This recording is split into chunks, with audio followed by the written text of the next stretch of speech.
მშვიდობისა დღის მთავარი თემები მთავარ გამოშვებაში 9 საათზე თქვენ ნახავთ. მიხეილ მაჭავარიანის ნათესავს ქონების მითვისებაში ადანაშაულებენ. დავის მიზეზი ზემო ვაკეში მშენებარე სახლია. ჯაფარიძის ქუჩის მცხოვრები თემურ ჟღენს ნათესაური კავშირების გამოყენებაში ამხელს. დავა, რომელზეც უზენაესმა სასამართლომ გადაწყვეტილება 2 წლის წინ მიიღო, ახლა უკვე სტრასბურგის სასამართლოშია.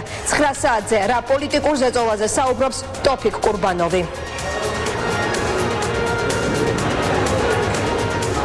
გახმაურებული სასამართლო პროცესი მოინათლა თუ არა სკაიპით ეგრეთ წოდებული კანონიერი ქურდი. მე-9 არხი არჩევნებამდე რამდენიმე დღით ადრე კრიმინალურ ავტორიტეტად გამოცხადებული დავით ხიზანიშვილის სასამართლო პროცესს დაესწრო. ბრალდებული დაკავების პოლიტიკურ მოტივებზე საუბრობს. მთავარ გამოშვებაში რა ხდებოდა დღევანდელ სხდომაზე და რა მტკიცებულებებით წარდგა ბრალდების მხარე. გამოხმაურება სახალხო დამცველის ბოლო ანგარიშზე ლაფანყურის სპეცოპერაციის შესახებ მომზადებულ ანგარიშზე ახმედ ზაკაევის სპეციალურ განცხადებას აღწელებს. იჩქერიის დევნილი მთავრობის წევრი დასკვნაში ნახსენებ ყველა დეტალს ადასტურებს და აგვისტოში ჩატარებულ ოპერაციაში ყოფილ ხელისუფლებას ადანაშაულებს.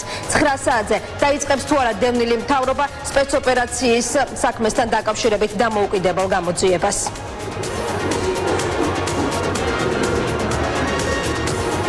პროტესტო აქცია მთავრობის კანცელარიასთან ახალქალაქიდან ჩამოსული ეთნიკური სომხები პრემიერთან შეხვედრას ითხოვენ. 40-მდე სოფლის მოსახლეობა გამგეობებსა და საკრებულოებში თანამშრომლების შეცვლას ითხოვს.